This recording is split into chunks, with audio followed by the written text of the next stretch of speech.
Kayo po ba ay miyembro ng Social Security System o SSS?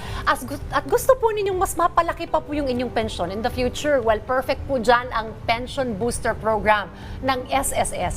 Kung curious din kayo tungkol dito, ay makakapanayan po natin si Attorney Edgar Cruz, ang Vice President at Chief Actuary ng SSS. Attorney, magandang umaga po. Magandang umaga po sa inyo at sa ating mga taga-subaybay. Alright, Attorney Cruz, good morning. Si Diane Querer po ito at si Rod Lagusad. Alright, Attorney Cruz, ano po ba itong SSS Pension Booster at paano po naiiba ito sa ibang pension program po ng SSS?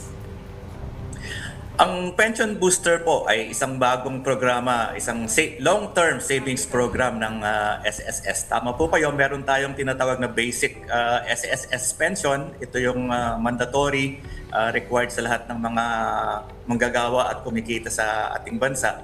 Ito pong Pension Booster ay isang oportunidad para makapagdagdag kayo sa mga perang tatangkilikin natin sa ating pagtanda o sa ating pagre-retiro. Kasi po, nakakalungkot man, marami po sa ating mga kababayan ang hindi sapat yung mga iniipon. Kaya pagdating sa matandang edad, kulang at umaasa sa mga kamag-anak o sa kawang gawa. Kaya ito po ay isang magandang oportunidad para maging responsable rin ang ating mga kababayan sa paghahanda para sa pagre-retiro. Attorney, ano po ba yung mga benefits na makukuha dito? At pag sinabi nating mabubus yung pension nito, nasa magkano at least yung pwedeng makuha? Opo. Kasi po ngayon, ang average pension na tinatanggap ng mga SSS pensioner ay 5,000 piso lamang. Alam naman nating kulang na kulang ito. Ang SSS basic pension po kasi, hindi naman ito idinisenyo para maging kaisa-isang panggagalingan ng inyong retirement income. Tulad ng ipinapayo ng maraming mga financial advisors, dapat sa pagtanda natin, marami tayong kukuhanan ng tatangkilikin natin. Number 1 dito, yung SSS pension, tama po yun. Number 2, kung merong pensyon yung inyong kumpanya, although sa panahon po ngayon, bihira na lang yung mga kumpanya na merong pension program. At number 3, yung pinaka-importante, yung personal savings po ng ating mga kababayan. Kaya nga po itong pension booster is ito yung parang pangatlong component ng inyong retirement income, ang inyong personal savings. Bigyan ko po kayo ng halimbawa. Siguro kung isang 30 anyos ngayon magtatabi o mag-iimpok ng 1,000 piso kada buwan, by the time magretiro siya ng edad 60, Alright, Attorney Cruz, naku medyo nawala lang po. assume natin na mabubuhay pa po. Sige po, go ahead po, Attorney Hello Cruz. po. Continue lang po, sir. Apo.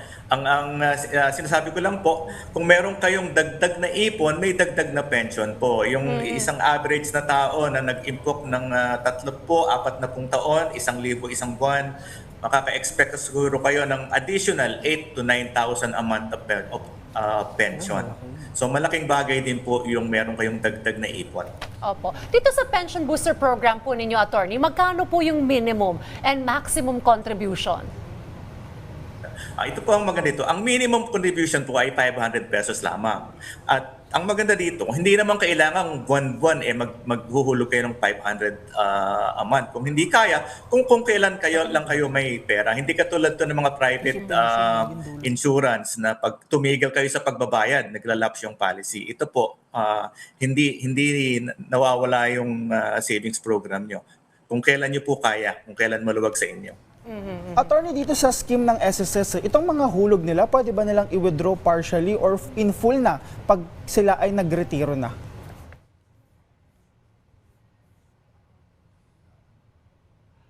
Naku, nawawala lang po yung audio nyo po, sir. Mukhang... Hindi naman po. Although siyempre ini-encourage namin yung mga... O nga po. Ngayon po, okay na po ba? Yes po, Yes, sir. go ahead po. Okay. Ito, may flexible naman po yung programa namin. Kahit ini-encourage namin na siyempre sana ay ipunin nyo hanggang sa pagtanda. Kung talagang kailangan nyo, pwede nyong withdrawin although yung unang 5 taon, may konting bawas dun sa investment income. Pero pwede po, flexible po. Pwede po yung withdrawin ng pera kahit kailan. Alright, attorney, sino po yung mga eligible na mag-apply for this booster program? At pwede po ba kahit yung mga bago na wala pang nabibigay na SSS contribution, sir? Opo, ang eligible po ay yung mga kasalukuyang SSS member. Pero pwede rin, madali lang po kasing sumali. So kahit ngayon, hindi pa kayo SSS member, magrehistro, sabay ng pagrehistro yung unang bayad nyo ng SSS contribution, isabay nyo na rin yung unang contribution nyo sa SSS Pension Booster. So limited po sa mga miyembro, pero madali naman pong sumali. At sa hinaharap po, iniisip din namin na dahil sa mga feedback na natanggap namin, na kahit mga pensyonado na ay baka payagan na namin mag-ipon pa rin. Kasi marami tayong mga pensyonado pero may mga trabaho pa rin kahit edad 60 anyos na o pataas sila. Panguli na lang po, attorney, no? Paano po yung process ng application at paano po o saan sila pwede mag-apply? Via app ba ng SSS? Pwede ito or online? Opo, doon po sa website ng SSS, kung naka-register na kayo, meron na kayong My SSS online account, madali na po doon, may mga instructions na po doon. In various social media accounts of SSS, sa Facebook, sa Twitter, Instagram, TikTok, meron din po kaming mga instructional videos. And lastly, pwede rin po kayong pumunta sa pinakamalapit na branch ng SSS at magpaturo o magpatulong kung paano mag-rehistro at magsimulang mag-impok sa pension booster. Right, Attorney Cruz, meron lamang pong additional question for you. Pwede daw po ba siyang isabay sa monthly contributions?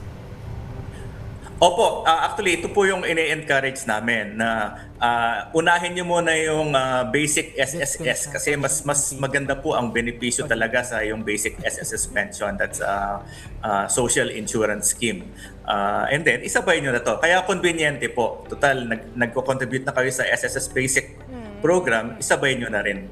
O yun, magandang programa ito. I-avail natin ito dahil importanteng maghanda tayo sa ating future. Yes. The earlier, the better, ano? Yes, kasi the more na mas matagal ay the more na mas marami tayong makukuha. Correct. Well, maraming salamat po, Attorney Edgar Cruz, sa pagsagot po sa aming mga katanungan patungkol po dito sa booster program para po sa pensyon ng ating po mga miyembro ng SSS. Salamat po, Attorney Cruz. Thank you, attorney.